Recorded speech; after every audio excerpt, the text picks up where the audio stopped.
At the New Jersey SBDC Network, our mission is simple: to help businesses grow and succeed. Our consulting, training, and information services make it easier for businesses to reach their potential. Whether you're currently in operation or just starting out, we have the right tools, resources, and expertise to help you succeed. Visit us online to get started on your path to success today.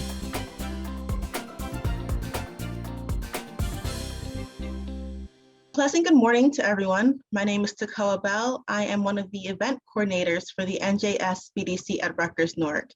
And on the behalf of Dr. Tendai Ndoro, our regional director, I would like to welcome you all to our Access to Capital, the Why, What, and How webinar. For those of you here that are unfamiliar with the SBDC, it stands for Small Business Development Centers. And here at the New Jersey Small Business Development Centers at Rutgers-Newark, we serve as the premier provider of business training and technical assistance services to establish small businesses, startups, and as well as to entrepreneurs.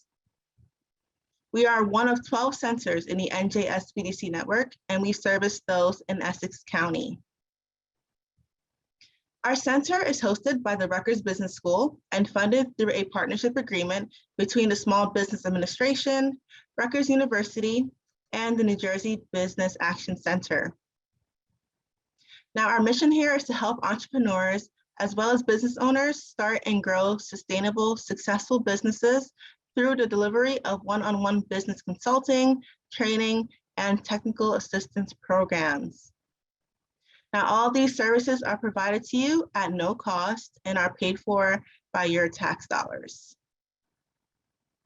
So if you or your business is located in Essex County, our website is www.rnsbdc.com.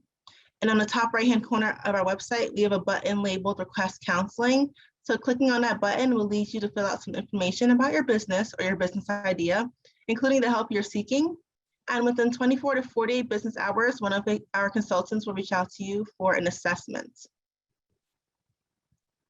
And for those of you here this morning that may not be in Essex County, our headquarters website is www.njsbdc.com.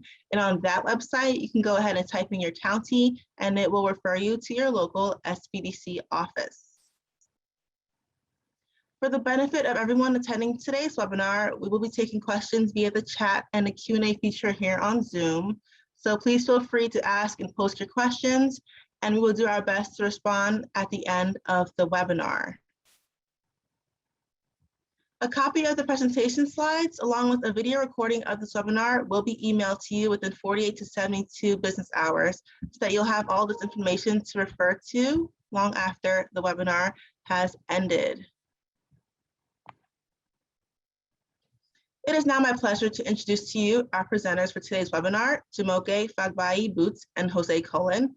Jumoke Fagbayi-Boots, Senior Business Consultant at JP Morgan Chase, and Jose Colon, SBA Solutions Consultant at JP Morgan Chase. Now, as I pull up the slides, I will turn today's webinar over to Jumoke. All right, thank you so much, Takoa. Can you hear me okay? Yes, I can. Fantastic. All right, so great to see everyone. I know I can't see you, just kidding, but great to be here. We were definitely looking forward to being able to present to you today our Access to Capital webinar. And this really will serve as sort of like an overview of Access to Capital. If you're looking for additional detail, as you heard in Takoa's intro of us, I am a senior business consultant, so consultant. So if you definitely want some more detail and information specific to you and your business, please feel free to reach out. So thank you so much, Takoa. Perfect timing. So hopefully everyone can see on their screen, this is our Access to Capital for business owners. You can move to the next slide. And the next slide. All right, so I just want to read this just in your hearing. The material contained herein is for informational purposes only. It does not constitute an offer to sell or solicitation to buy any product or service.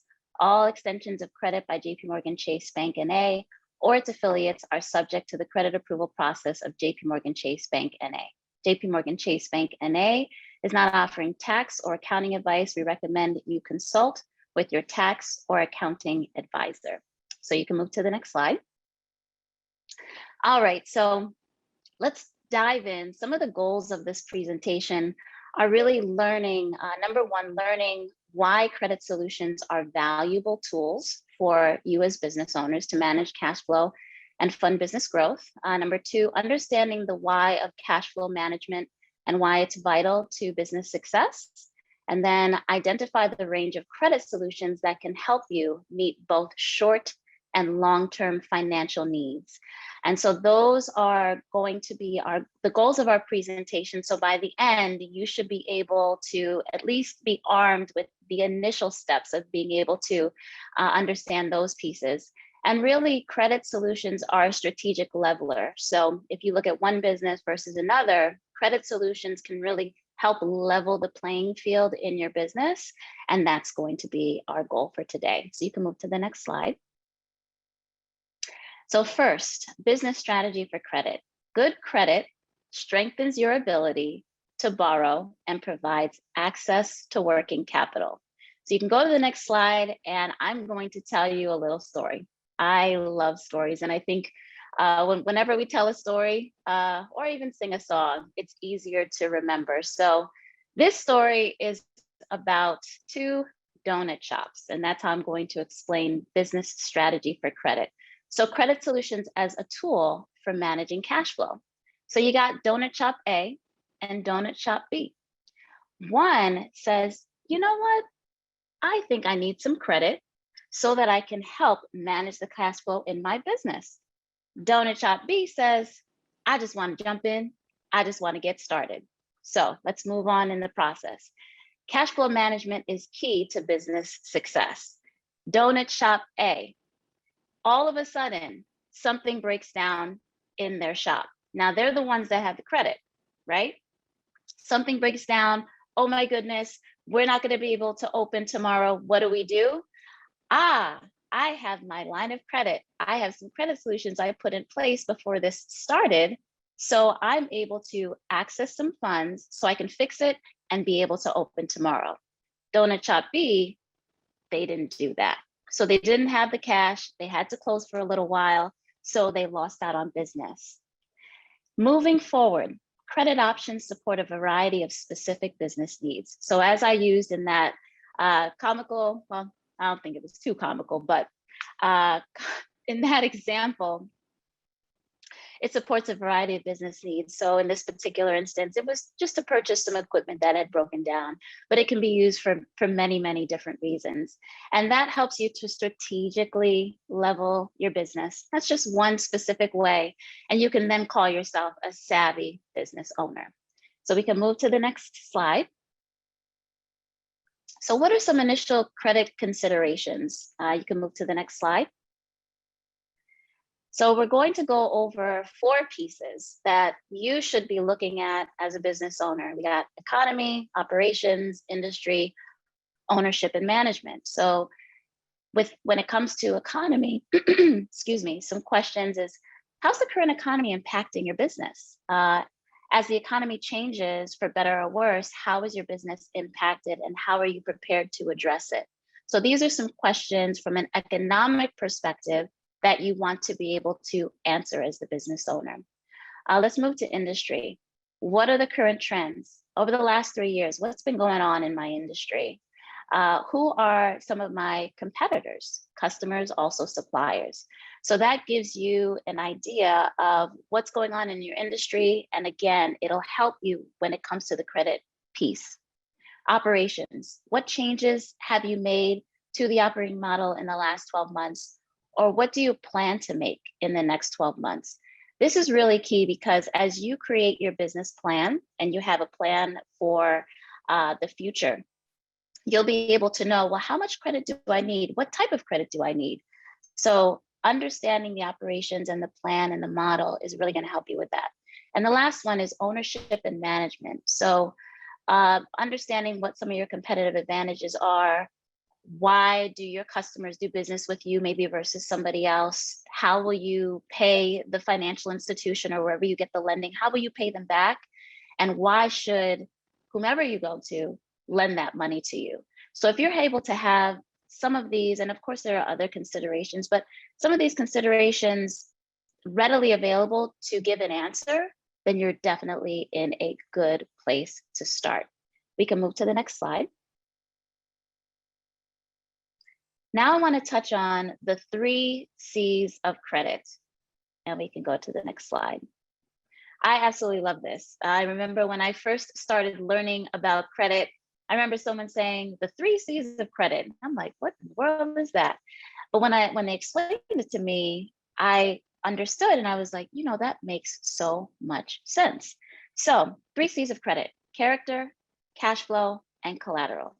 These are some considerations in what institutions and lenders will look at in making lending decisions. So number 1, character. What is your business history, your management expertise? What is your personal credit history? And I like to tell a story here. The business is going to remain anonymous, of course, but it is a real live example. I remember I had the pleasure of meeting with a new company. I'm not even going to say what the industry is, because really that doesn't matter in the story, but it was a company. They were really interested in solidifying some credit. We had great conversation. Things were looking really good. It was a partnership, so they owned it 50-50. And so we were looking to move forward. And one of the things that we looked at was the credit history. Now, as you can see here on the slide, it says personal credit history. A lot of times people think it's just the business, but also it's the personal credit history. And one of the reasons why, and it makes complete sense, is because the business isn't running itself. The people behind it are the ones running the company. So personal credit history or character comes into play. And in this particular instance, in the story, we had to pause on moving forward. And it's because one of the business owners' credit history was not necessarily at the place it needed to be. So we were able to walk that person through some steps in order to get that cleared up. And the success is that we were able to move forward and then get them the credit that they needed. So it's important to really understand where you are personally. It speaks, amongst other things, to your character. Cash flow is next. So does your company have enough left over at the end of the day, after all expenses are paid, to be able to pay back whatever lending facility you're looking to secure? And the way in which we look at that, and again, your accountant or tax advisor would really go into the details surrounding this.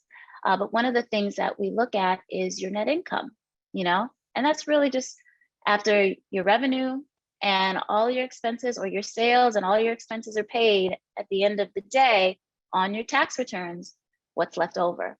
And that really paints a picture as to, is there enough left over for me to actually try to extend myself and get some more credit, or get some credit? And if not, what are some adjustments that need to be made so that I can be able to make sure to pay that creditor back? Because as we talked about earlier on in the slides, that's definitely something you want to be able to answer, to be able to pay it back, because it is a lending facility. And the last one is collateral. So what are you willing to pledge to secure the loan? That is the collateral piece. And so that can come in many forms. Something that we're probably all very familiar with, not necessarily on the business side, but is if we look to purchase a home for ourselves. The home is the collateral. For a business owner, the building in which, if they're doing a commercial mortgage, the building in which they're actually securing, that would be the collateral. But let's say you don't want to purchase a property and you need to purchase a piece of equipment. The equipment would be the collateral. Or let's say you are an accounting firm, for example. So you don't really have a lot of, tangible equipment or anything like that, but you have an account receivable report. You have people that you do the work, but then they pay you maybe over 30, 60, And, of course, we don't want it to necessarily be 90 days. We want to get paid sooner than later, but the account receivable report can serve as collateral as well. So those are just some examples. And these are the 3 C's of credit that speak to the lending decision. So we can move to the next slide. All right, so I really like this slide because it sort of drives home the point surrounding cash flow being king. And I always like to use an example of like a visual example that, again, we all are very familiar with, which would be the circulatory system. So the circulatory system in our bodies is carrying the blood around, it's flowing, and that's really what helps us to stay alive. If that gets cut off or shut down, that flow gets shut down, we get shut down. So it's very similar in the operations of a business. The money, the cash, which is king for your business, and the way in which it's flowing throughout your company is really going to help you to ensure success. So also sometimes what's nice is that suppliers can offer some different maybe credit terms if you have very good cash flow. Also, there are some other things that you can look into to maybe get better terms. Again, if your cash flow is good, it speaks to your rent, it speaks to sales, it speaks to staffing, it speaks to marketing, it speaks to everything. It really impacts every single aspect of your business. So again, when you think of cash flow, think of the circulatory system, think of it flowing seamlessly through your company. And credit, as long as it's used properly and in a strategic way, can actually help that to continue to flow so that your business can continue to be successful. You can go to the next slide.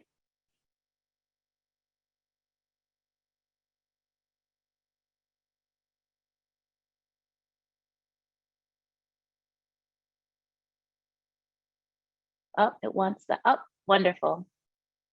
Okay. Oh, go back one more. Okay, I think this was the next one. So let's dive in now to, after we've talked about some considerations, cash flow. So you should hopefully now have an understanding of why you would actually want some credit and sort of how do you set yourself up to be able to get it. So what are some of the options that are available to you?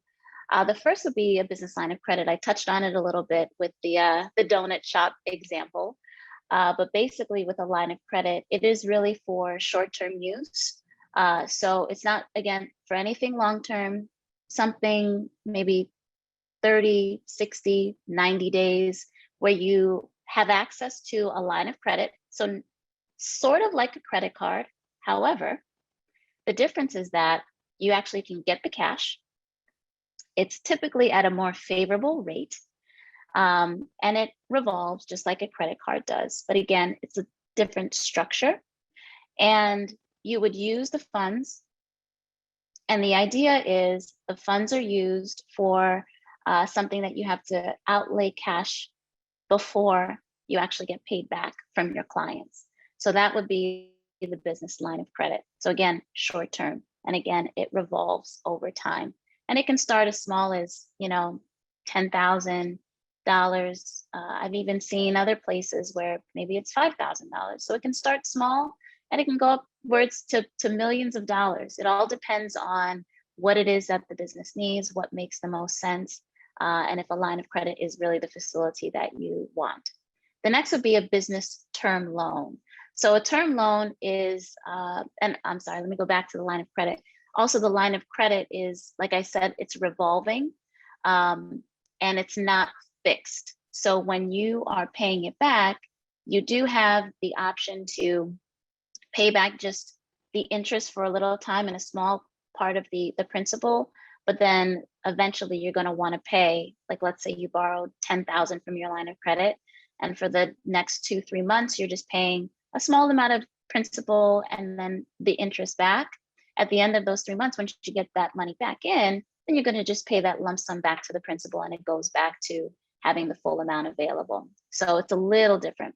The term loan is more fixed, where you have interest and principal payments that you're paying back on a structured term. Might be 3 months, might be 5 months. 3 years, 5 years. So it's a longer term, maybe 7 years. It's a longer term, but it's structured. So you know, okay, I am paying $1,000 or $1,200, whatever is the fixed amount over a 3-year span or a 5-year span. And I like term loans specifically when it's for, those fixed assets, the equipment, the vehicles, machinery, different things like that. And it also will help you as you're managing the cash flow in the business, right? And you're managing your books and your expenses to see, how is this going to affect me down the road? Is it the right time to buy? Is it not the right time to buy? Do I have enough over the course of the year? So it really helps you to plan. Last but not least would be, not last, but the next one is business credit cards. So most of us know how a credit card works for the most part, but I also know, and I don't know who's on the call, and I know at one point I had no idea how a credit card worked. So someone had to let me know. So I'm going to share. So with a credit card, again, it's a card that you would get. It does revolve. Typically, it's a higher rate. There are 0% interest cards that you can obtain where it's 0% for a certain amount of time, but then there's interest that you pay. And normally with a credit card, it is a higher rate. Now, if you do pay it back before it's due, the entire amount, then you're not paying the principal. I mean, you're not paying the interest on the funds. So the credit cards are very good for, those maybe little expenses that you have here and there. Again, it's part of your cash flow. It floats you for a little bit, because once you use the credit card, let's say you're at a restaurant because you're entertaining clients, or you're traveling because you need to entertain clients, or whatever you're doing. Once you utilize it, you have some time for the bill to come and then to pay it back, so that you're not paying an exorbitant amount of interest. So it's really, again, for short term, and it helps to give you a little float in just for a little while, just to help with the business. And I've found that this has been a very, very, very important monumental piece for business owners as they are starting. It's very, very helpful. You just have to make sure you're disciplined to pay it back in time, so you're not paying a high amount of interest. And then if we go to the next slide, it'll be the last one, which is equipment financing. And so again, we can do up to 100% financing. That is available to you, but this would be surrounding equipment, commercial vehicles. So a lot of, let's say you have a trucking company or trucking business, commercial vehicle, you would need to secure. So equipment financing would be good for that. Let's say you're a medical practice and you need to purchase some heavy machinery, depending on the type of practice that you have. Let's say it's a dentist and they're outfitting their whole place, they're going to need lots of equipment. So this would be a very good vehicle for that. And we can go to the next slide. Thank you so much. So before I go into the SBA piece of it, those outside of a commercial mortgage, where I touched on a little bit, which would be to secure property for your company, those would be, the typical credit vehicles that you can use. So now, how does the SBA get involved? The SBA is fantastic. So it stands for Small Business Administration. The SBDC, which is a great organization, has come through them and is funded through the SBA to provide things like this to business owners. So the guaranteed programs actually help businesses that are eligible, of course, but are just starting. So they're less than 2 years old, or perhaps they might not be able to get the lending conventionally for whatever reason, or there are other, other favorable terms. And when I say favorable, I don't mean that it's one over the other, but what I mean is terms that will allow them to move forward if, for whatever reason, you weren't able to do it conventionally. So that's what these programs are for. It's typically less than 15 for those that have less than 15 million tangible net worth, and then less than a $5 million average net income over the last 2 years. So those are some of the eligibility requirements. And of course, it's for a for-profit business. So we can move to the next slide. So what are, let me see, actually, I might have already touched on this, the benefits of the loans. Let me just peruse this and see if I've left anything out. Well, yeah, so there's a lower equity injection. So in some instances, you do need to not pay, but you need to, let's say you have $100,000 that you want to secure.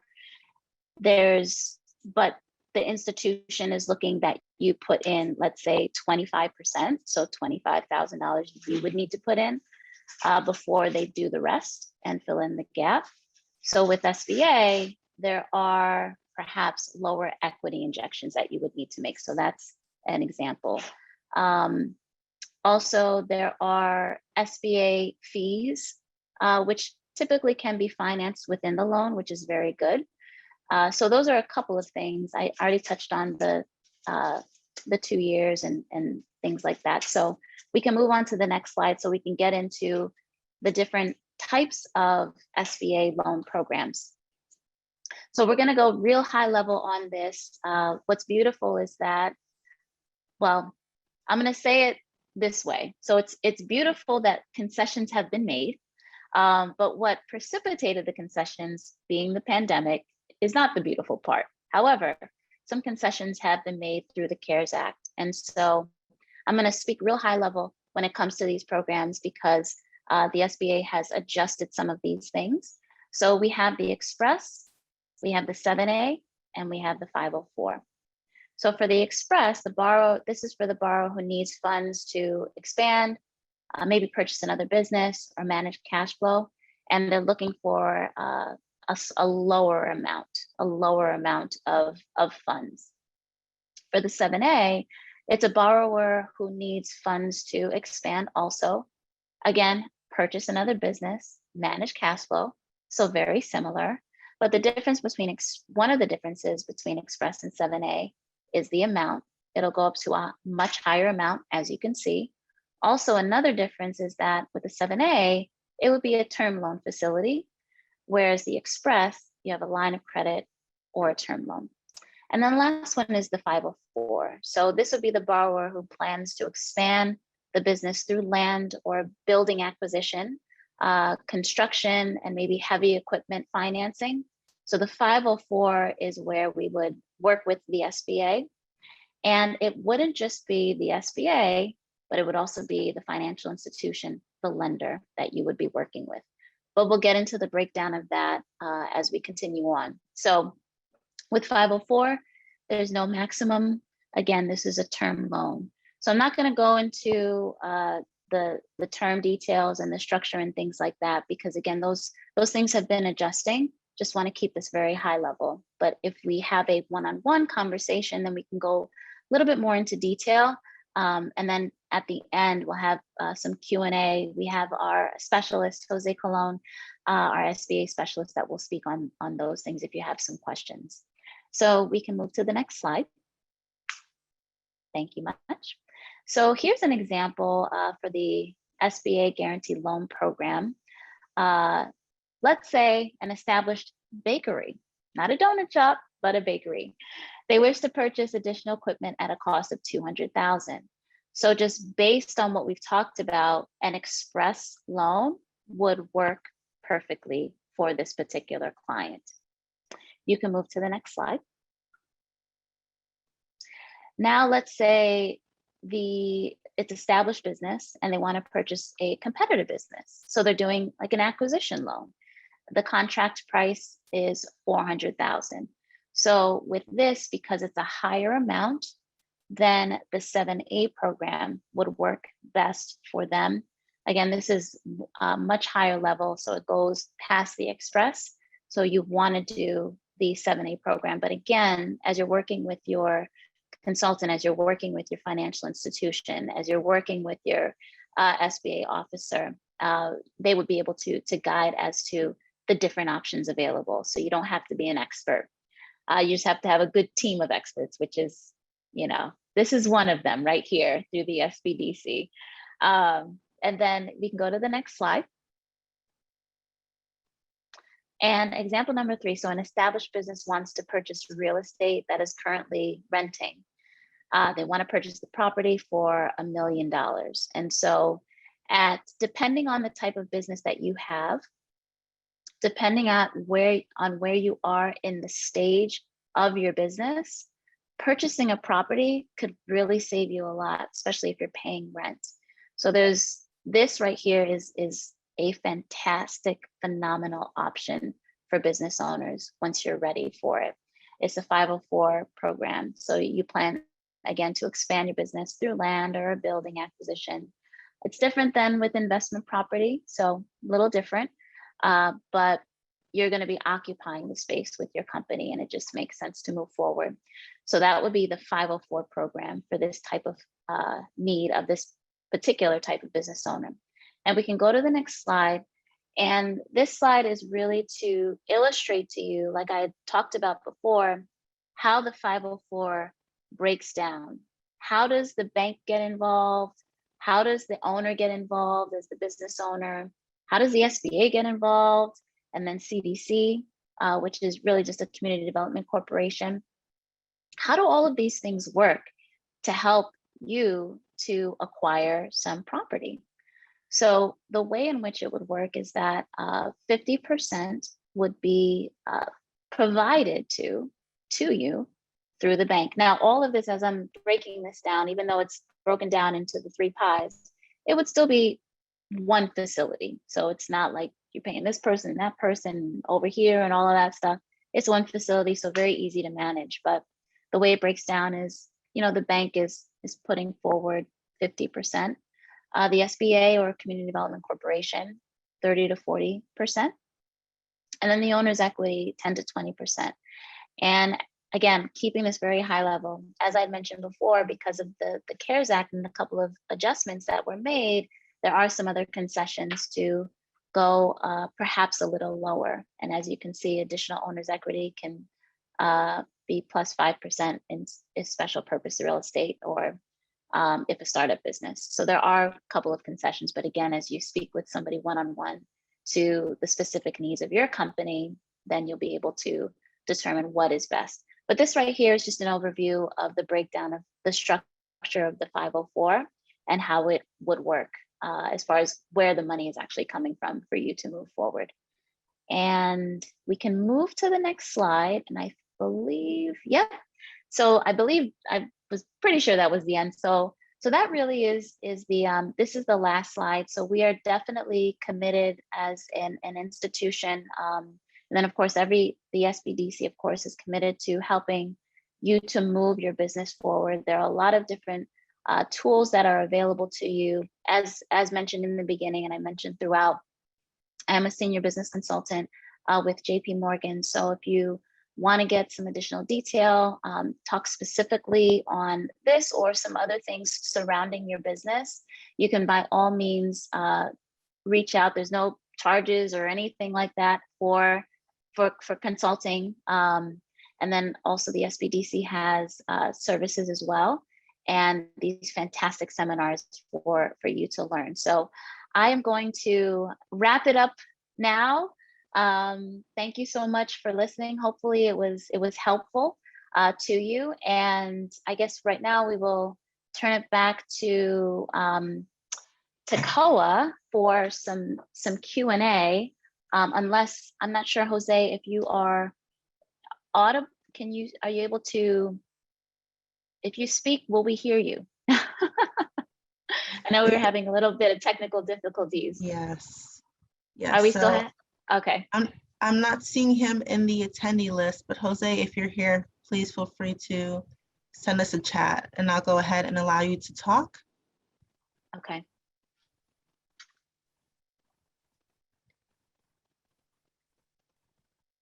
But in the meantime, I'm just going to go ahead and pull up our Q&A slide. Fantastic.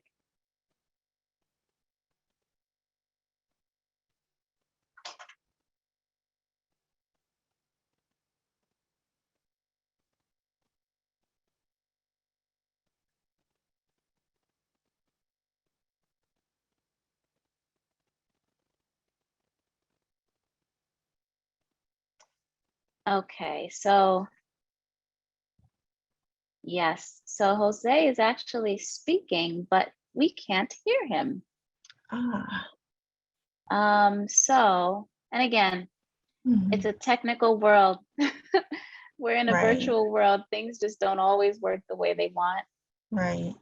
but it's all good. Is he able to send us a chat? Actually, let me see. I think he can hear us, so.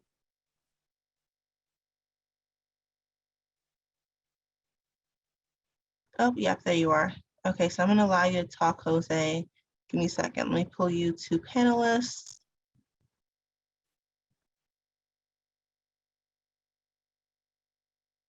There you are. Let me go ahead and change your name as well. Thank you all for bearing with us as we work through this. Yes. Hi, Jose, can you speak now?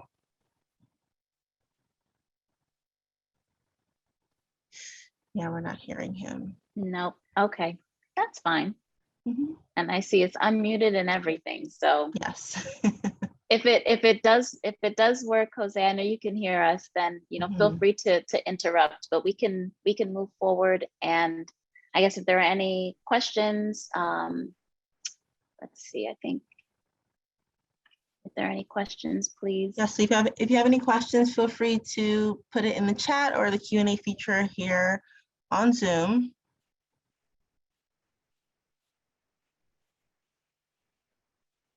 Okay, so I'm seeing a question in the Q&A feature. All right, great. So Shelly, thank you so much for your question. Great question. So the question is, what is the place a new business would start to access capital? So great question. So honestly, the first place, and I'm not exactly sure what specifically you mean by place, but I'm gonna try to cover all answers as it pertains to a place. So the first place is what you're doing right now is really just getting some information, logging into different things like this so you can get an idea and an understanding, an overview of access to capital. And then the next really would be to reach out to, again, SBDC. You can reach out to myself or your financial institution. They do have, most organizations, they do have a business, somebody, like a small business specialist or something like that you can speak to and really have a conversation with them surrounding your business and the particular needs that you may have. And they'll have that dialogue back and forth with you. Also, another good place is to, if you have an accountant, that they're another good person to have a conversation with. If you do not have an accountant, then that's perfectly fine as well. But that's sort of where I would say you would start. Does that answer your question, or should I go in another direction?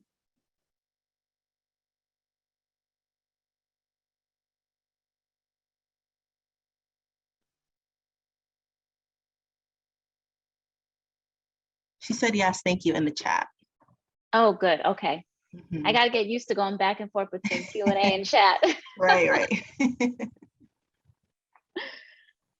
Okay, so it looks like there is another question. So let's see. So Vanessa, thank you for joining. So the question is great question. Typically, what is the time frame from start to finish to obtain credit, considering the business has submitted all docs? Wonderful question. So of course, if you're seeking some credit, you're going to want to secure it. You need it for your company. So knowing how long the process would be is definitely a great question. So, and I love the way in which she posed the question once all of the docs are submitted. So we can always think from the moment we think about it that we want the credit, that from that moment, we're starting to count the clock down to when are we going to get it.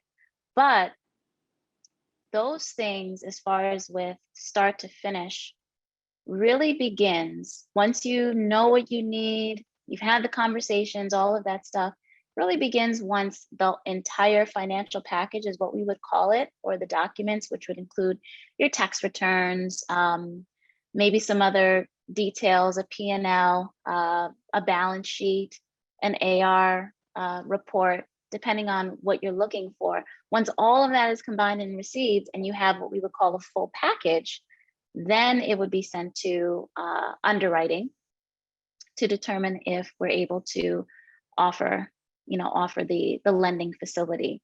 And sometimes there's counter offers and different things like that. And again, I'm speaking broadly, so it's not just how one institution would do it. It's pretty much the process for all. So now the specifics behind how long it would take does depend on who you're working with. So it can, be anywhere from, for a decision, let's say, perhaps maybe 3 to 10 days, let's say. I know it's a very broad amount of time, but maybe 3 to 10 days to get a decision.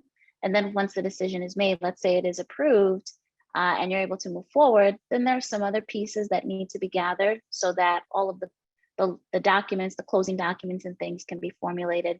And again, depending on how quickly you get that information back to the organization you're working with, will determine how quickly you're able to move forward with it. So, I would say maybe tack on another 3 to 10 days, and then you're closing the loan. If the SBA, so that's about 6 to 20 days, again depending on the institution.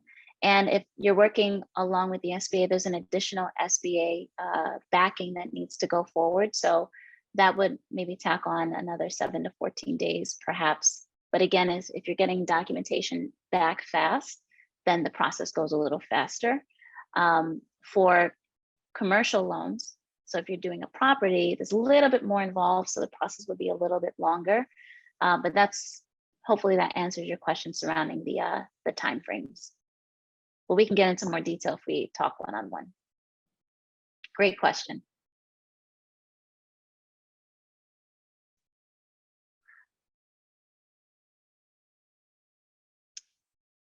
All right, so I see another question.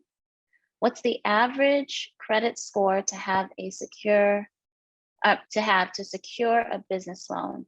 That's a really good question. So that's a really good question. It's a little challenging to answer because there's a lot of different things that are looked at. So, and it speaks to, again, like we had talked about with character, the 3 C's. So I can't really say a specific score, to be honest. It varies from, lenders. It varies person to person. So it really all depends. It really all depends. What I can do and what I can offer is, if you want to have a one-off conversation, then we can speak specifically to your situation. But it's really, there's not like I can't say, oh, this or oh, that. It all depends on a couple of things. So I apologize, I don't have a specific number for you, but if you would like to speak one off, I'm more than open and willing to do that. You can reach out for sure.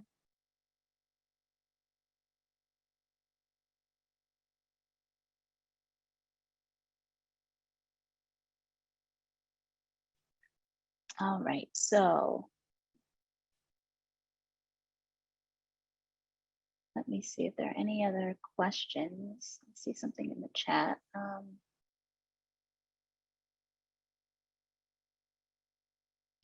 All right, so how long should I wait to proceed with a line of credit? You're working to clear something up right now. So with that, again, same response as with the other person surrounding the credit score. If you want to have a one-off conversation, we could do that. Or if you're actually already working with somebody, having a one-off conversation would be good, specific to your situation. Because there's not a specific time frame necessarily. It all depends if what you're looking for you can actually support, and it's not just the credit score or the credit profile that would be looked at. There's other things too. So really having the conversation and being ready, especially if you only have one more thing to take care of, having everything else ready, now's the time to do that, I would say. And then once that thing is, is cleared up, then you can just move forward, clear sailing. So that would be the answer to that question.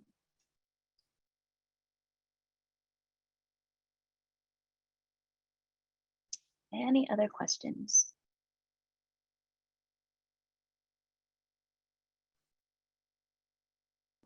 Feel free to ask your questions. We have more than enough time to go through them. So you can post it in the Q&A or the chat.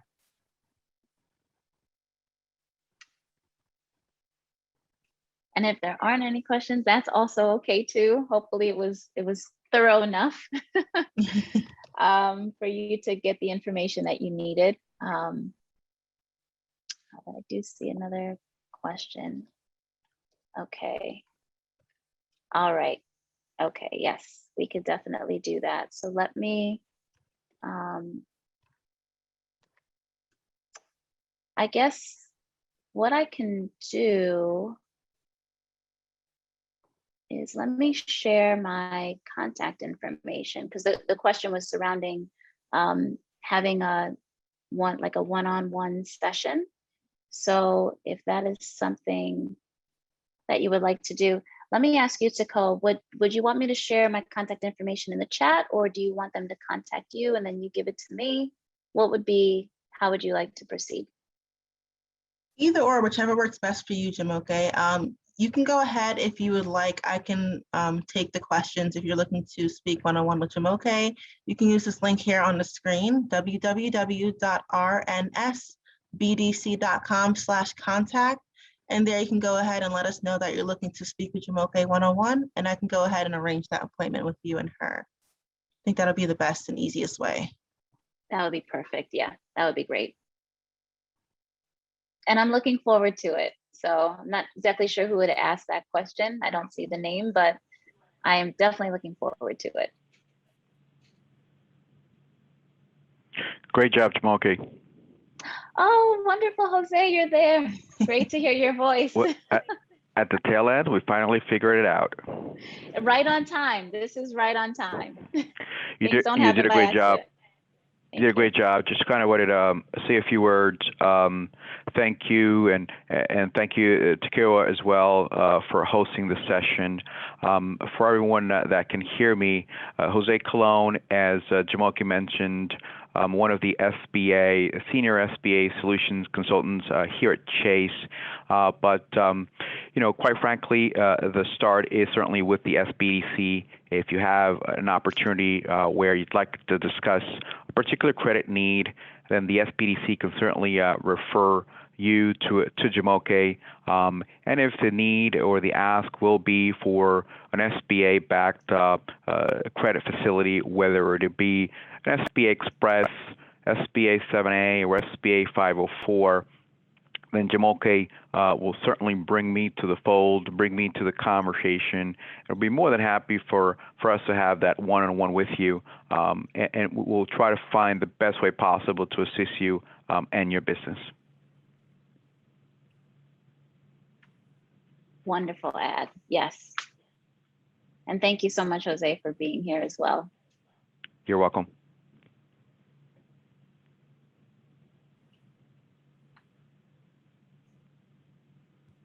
Okay, so do we have any more last questions? If not, I'm just going to go ahead and send something over to the chat. Give me 1 second just to pull it up. And also, while Takoa is pulling that up, I want to also say, as you respond through the SBDC, if there are specific things that maybe you want to hear about or learn about, please vocalize them to them, so then we can tailor conversations surrounding what it is that you're looking for specifically to be the best help that we can be. Yes, thank you so much, Jamoke. Give me 1 second. Sure, take your time. Seems like the technology issues is a common theme today. But we're still accomplishing so much. Yes, yes, we are. Yes, we are. So I'm just going to go ahead and say thank you to our presenter, Jamoke. Thank you so much, Jose, for joining us today and for your expertise, everyone. Thank you so much for taking the time out today to join us. I'm just going to go ahead and put in the chat some of our upcoming webinars, as well as the direct links to go ahead and register for, let me see, I'm posting right now. Make sure everyone's seeing it first before I go ahead and explain it all. Okay, so is everyone seeing that in the chat now? Yes. Okay, great. Okay, great. So I'm also going to share our contact information. So if you're interested in some one-on-one, no-cost business counseling, our website is here, www.rnsbdc.com. Our email is there if you have any other questions or concerns, as well as our phone number. So there's 3 methods of communication here on the screen. Feel free to use either or if you're looking for business counseling. If you're looking to reach out to Jamoke, feel free to, you can visit our website, or you can go back on this link here, www.rnsbdc.com/contact. So directly after this webinar at 12 p.m., we have another one. It is our How to Identify You've Been Hacked. So if you're interested in learning about cybersecurity for your business and how to keep your data safe from ransomware, please feel free to click on that link there to register for that webinar. I do want to inform you that registration will be closing in about 40 to 50 minutes. So please feel free to register for that before that time is up. And we do have many other webinars and workshops at our center. We have, I believe, over 100 for this year. So we have different webinars and workshops and topics such as financing, marketing, e-commerce, credit counseling, cybersecurity, government contracting, state certifications, digital marketing, and so much more. So please feel free to visit our website or our Eventbrite page in the link there that I just posted in the chat. And you will definitely find a webinar or workshop that best fits your business needs. I do want to remind everyone that you will be receiving the video replay as well as the presentation slides to this webinar within 48 to 72 business hours, so that you can always refer back to this information and apply these strategies and techniques to your business. After this webinar has ended, in the browser, you will see a survey pop up. Now that survey will help us to adjust our presentations in the future, as well as give us some information on the type of assistance you may be needing for your business. So if you have just a minute or two to complete that, your feedback is very much appreciated. And with that, I will now go ahead and end this webinar. I want to say thank you again to Jamoke and Jose for sharing your expertise with us. And thank you to all of our attendees for taking the time out to attend and participate in today's webinar. And we look forward to seeing you all at our future webinars and workshops. Have a great day, everyone. Take care. Thank you, Jamoke. Thank you, Jose.